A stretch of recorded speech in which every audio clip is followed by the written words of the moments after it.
2 bold predictions for the season. So, Jay, the way we're going to do this is I got 2 bold predictions. You got 2. We can honestly flip flop. I'll go first. You go first, and then the other one goes. So, I don't really care, Jay. But let me know, Jay. I mean, you want to go first? You want to tell me your bold prediction, or you want me to go first?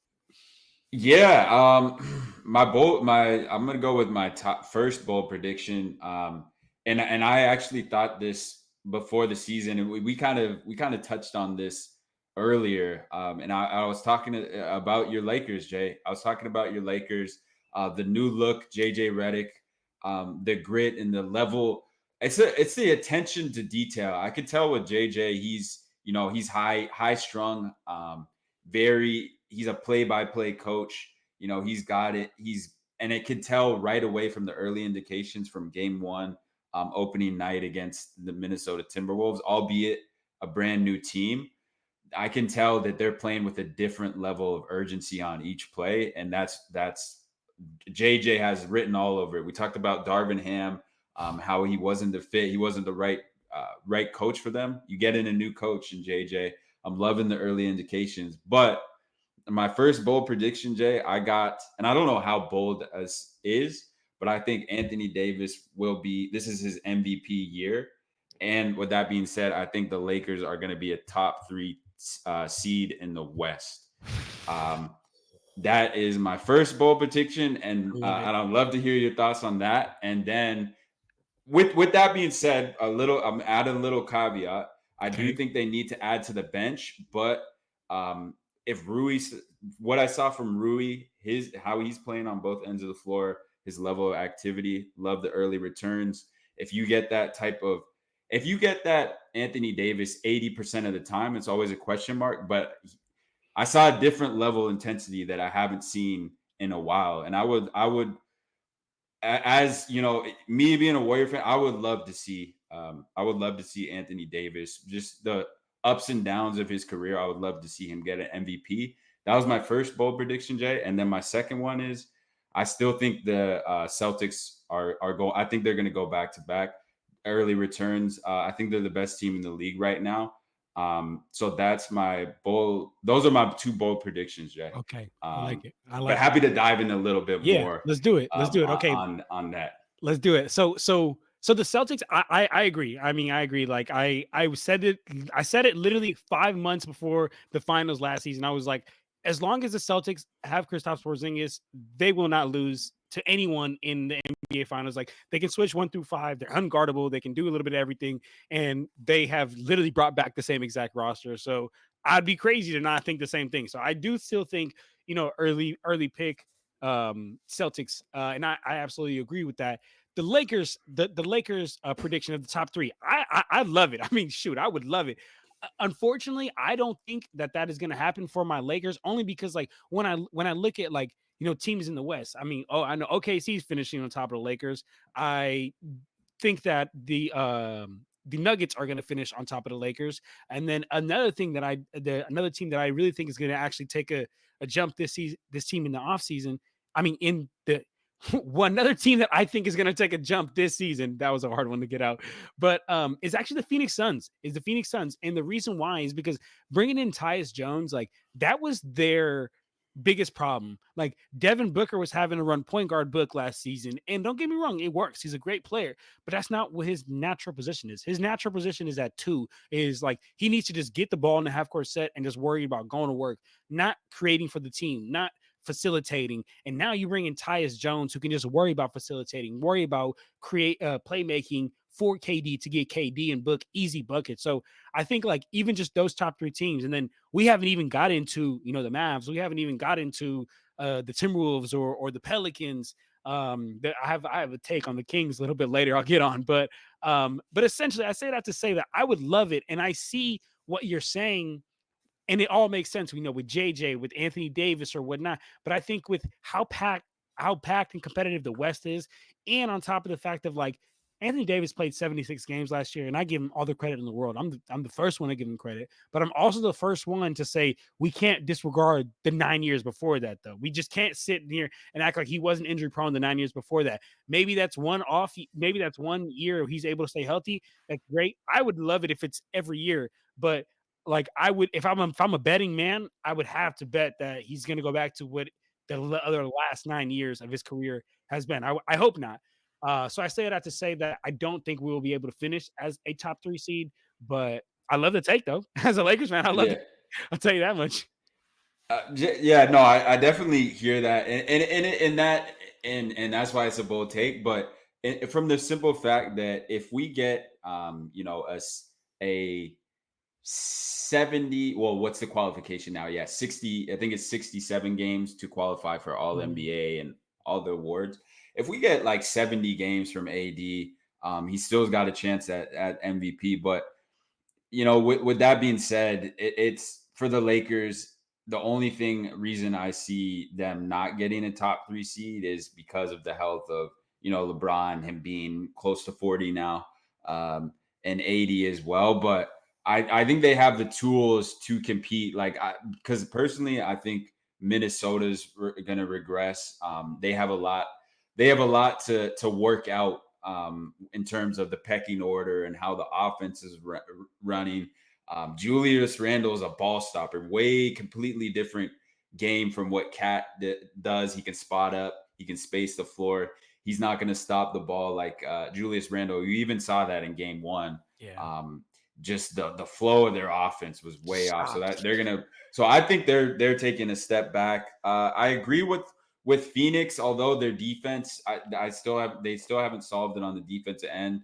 I think we'll get a little taste of that and see that in action. Well, I mean, the Lakers do play the Suns tonight, so I think the Lakers are going to be able to take advantage of them on the offensive side of the ball. But yeah, Jay, I see as much as there are teams like you talked about the Thunder. They're gonna be probably the top. I agree with them being at the top of the West, but I wouldn't necessarily say there. To me, at least, there's one to two teams, like 3 teams better than them if Mhm. they're playing night to night. But I will say that younger guys got to step up for the Lakers and connect. You know how I feel about Yep. Connect. He's solid. They're going to rely on his shooting, but that's just to speak a little bit to more why Okay. I'm feeling the Lakers. But I health is like it. always a Hey, health is yeah. always a Health factor. is always a factor because like how you touched on, we don't have the greatest bench, we don't have the greatest young guys, and at the end of the day, we're relying on injury prone Anthony Davis and a 40-year-old LeBron James, who we know LeBron James is going to take some games off, which I'm okay with. Like, I want to make this known now. Like, I'm okay with LeBron taking games off in the regular season because I need him there postseason, and he's 40. And like anybody else, if you're under the age of what, like 34, 35, man, like I'm expecting you to play all these games. But for the fact that Mhm. like bro's about to turn literally 40 in December, which is insane. And we're Mhm. relying on That's him. nuts. That's That's what that's insane. right. But yeah, But Jay. yeah, yeah. All right, brother. So look, here's my two bold takes, okay? And I want you to keep me honest here with me. So my first bold take is that the Magic will finish as a top 3 seed in the East this year. And here's a couple reasons why I believe that, Jay. I mean, the first reason being that last year they were already one of the most elite defensive teams in the league. Now they just added KCP, who's an elite perimeter defender. So basically, they now have a lockdown defensive backcourt of Suggs and KCP. So they're going to have one of the best defensive backcourts in the league, along with OKC that got Alex Caruso, Shea, Lou Dort, and them. Bringing in KCP also gives them really one of the best just defensive starting fives in the league. Because look, they have Suggs, KCP, Franz, Paulo, and Wendell. They can legitimately switch 1 through 5. And if we learned anything about this last season with the Celtics, if you have the ability to switch 1 through 5, that's key. That's everything. Like, you're almost unbeatable, realistically. So for the Magic to have that, like, that's huge. Another reason I think that they'll be a top 3 CJ is because this KCP thing is a lot more of it's an on-court move, but it's also a locker room move because like they're bringing in KCP. He's a 12-year NBA vet. He's a 2-time NBA champion. And you know what you are when you're a 2-time NBA champion? You understand what winning looks like. Winning looks like off the court and on the court, in the locker room and on your days off. He's had 2 different organizations that made it to the pinnacle, bro. If he comes to the Magic and he see any type of BS, any type of not hard work, any type of slacking off, he gonna call that out. He gonna call that out. He gonna say, hey, "You want to win? This is not winning. this is not winning, and he's going to call it out. That's extremely important. He's also at just a vet presence, right? Like this team has the average age of 24 years old. This is insane. I'm 25 myself. This team is average age younger than me, and then another and last reason why I really think this team is going to take the top 3 seed is I think Paulo and Franz are really about to just both take another step this year. Paulo's one of my favorite young player. Franz, he can legitimately do a little bit of everything out there. So that's my bold take on the Magic. Talk to me or your thoughts, Jay. Am I tripping? Am I what? No, I mean I don't think that's too far off in terms of the versatility. Yeah, being able to switch in this day and age, and having that capability, like we saw with the Celtics, like we see with the Thunder, and having guys kind of position in this basketball. That's the era we're in, and the Magic have that capability. I think you see it from Jamal Mosley preaching that. You can tell in the way that they attack in their game plan each day, and I agree with Paulo's getting better each game. I saw even in game 1 against Miami, he was playing with a different level, getting to his spots at a different rate. And then you add into the mix, Franz is only getting better as well. I don't think it's far off, Jay. I would say the East is a lot more open, than the West, especially at the top. Because you look at a team like Philly, we don't know what Embiid, what he's going to look like. We don't know what other teams. I think Indiana made it to the Eastern Conference Finals last year. That was no one expected that. And then Boston. I think Boston's at the top. We look at Milwaukee, still a lot of question marks there. What kind of Dame are we getting? What are the secondary pieces? Do they all fit in? And then you look at New York. They were a top team last year. They got to fit in Cat. They have a lot of question marks and a different look. Dante DiVincenzo, who was a huge 6-man starting at one point in the playoffs, huge rotational piece. He's gone. So if you look at the East, it's kind of wide open at the top outside of Boston. So I really, Jay, I'm not mad. And I don't think that's that bold of a take, honestly, when I think about it and all the other factors that you brought to the table, honestly. Okay. I feel it. Thank you, Jay. Because I ain't Yeah, gonna lie. yeah. No, it's not off. I It's made this thing. yeah. I was thinking about it. I was like, man, I feel like I might get grilled for this one, but hey, No, that's what I no. believe in, Jay. Hmm. That's what I believe in. But this next one, I do think I'm gonna get grilled for this next one, Jay, because I've had this conversation with a couple of my friends, and shout out one of my friends, Antoine, because he's a big Kings fan, and I told him this take, and he absolutely disagreed with me. NBA season's here, so we're gonna see. But Jay, here's my take. Okay. So I actually think that the Kings are going to take a step back this season based on the trajectory that they were going. And here's what I mean by that, Jay. So look, so yes, I do think that DeMar DeRozan is a better player than Harrison Barnes, like because the Kings let go of Harrison Barnes and they brought in DeMar DeRozan. But I don't think that DeMar DeRozan fits this team better than Harrison Barnes did. And what I'll get into that is I mean like this, like part of the reason that the Kings were so good this last season is because they had so many shooters around De'Aaron Fox and Sabonis. And De'Aaron Fox would come off that DHO. And for my folks out there who don't know what a DHO is, just simply a handoff. Sabonis would always run that handoff to Fox at the top. And then Fox gets it and he's coming off that DHO flying, where De'Aaron Fox is one of the fastest players in the league. He's coming off that DHO flying and he's coming downhill. And he was forcing defenders to decide, are you going to help off the shooters, off the Keegan Murrays, off the Harrison Barnes? Are you going to help off those shooters and come get me? If you do, I'm kicking it out. That's a 3.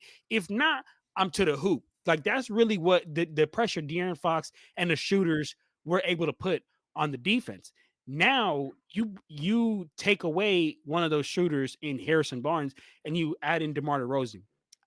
I'm not saying DeMar DeRozan cannot shoot the 3 ball, but we've seen in his career, he is not a willing 3-point shooter. He doesn't want to go to that 3-point shot over and over and over, which is fine. But my thing is, okay, if he wants to get to that midi, that the spacing is just going to be all off. We got De'Aaron Fox coming off a DHO flying down screen, and we got DeMar kind of in that extended free throw line, like midi area, because that's where he wants to get to. That's where he wants to operate out of. I just think the spacing is just going to be all thrown off.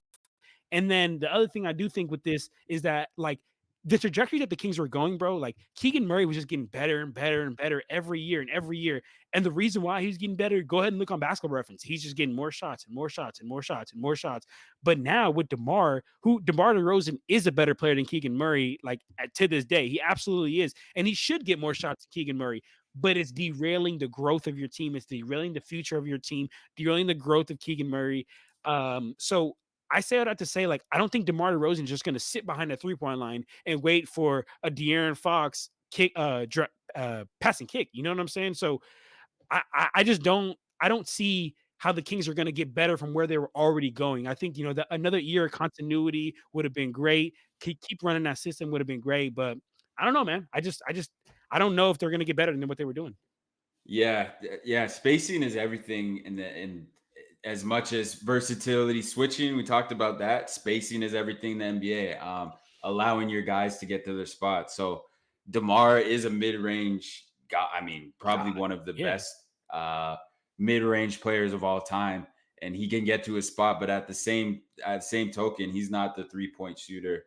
Just from a statistic point standpoint, and that's not his game. He's not going to be spacing as well as Harrison Barnes is. At the same time, I will say the shot creation aspect, he's on a different tier and yes, level of a shot creator than Harrison Barnes. But no, but I think you brought up a key point in terms of the development of Keegan Murray. The trajectory there is they want to keep developing him, because if you look at what Sabonis, what he can bring to the table, his primary strength is not create shot creation for himself and as a primary scorer. His is rebounding, play creation, play making for more of a passing standpoint, and then scoring down low and finding ways to get buckets in that regard. You look at De'Aaron Fox; he's a shot creator, primary shot creator for them. But then, but what is his greatest strength, Jay? It's getting down the lane, yeah, finding crafty ways to finish. And what is like you mentioned, DeMar is taking away from that spacing and yep, taking away those lanes. Those yeah, lanes are getting smaller to drive on. Um, and I also even think if you take a step back from a defensive perspective, um, Harrison Barnes, I would say he's even you just stats out of the equation. hmm If you take a look at what he does and how he can guard, I would say he's a better overall defender than DeMar DeRozan. And I'm not saying, what do we look at Sabonis? I would say he's a negative defender. He's not a great defender. De'Aaron Fox can guard his yard. And then you look at the other starters, Keegan Murray, solid defender. I think Mike Brown would like him to become a better defender. He's probably the best defender in that starting lineup. Maybe Keon Ellis, but he's still a question mark. What kind of spacing can he provide? And then guys off the bench, Malik Monk. So I wouldn't necessarily say they're going to be better with hmm DeMar, Jay. And he's not the youngest either. We talk about age yeah, too. That's a factor. How many games is he going to play? He's relatively always been healthy, but yeah. he's what he's pushing I up think there, he Jay. might I be don't even know. 36. I ain't gonna lie. Yeah, He's 35 and his birthday's in August. So yeah. I mean, he'll be Father 36 by the Time's end of the season. undefeated. Yeah. Yeah, Come yeah. on. So it's I don't know how much better it honestly makes him, and it take him over the top? No. Yeah. Um, I think, and I don't. Teams got better, in my yeah, opinion, too, right. in the West. So Exactly. And it's like we said, Jay, I swear, like spacing is such an underrated aspect of the game that like I feel like people just they tend to overlook like how how is De'Aaron Fox gonna get to the hoop every time if a defender knows DeMar not gonna sit behind that 3-point line? So why am I gonna mhm. be up on DeMar? Like I'm not worried about that. I'm gonna just help a little bit more. Unless DeMar starts shooting that 3-point, that 3-pointer. And I do want to say this because like when I was talking to my friend, like I said, like I'm not sitting here and saying like I got the Kings all figured out. Like I'm sure Mike Brown knows this as well, but Mike Brown's gonna have to do something about it. And him doing something about it is gonna have to change the offense that they clearly had that got them to the success they've been having the last couple of seasons. So that's why I say that they're gonna take a step back based on where they were going.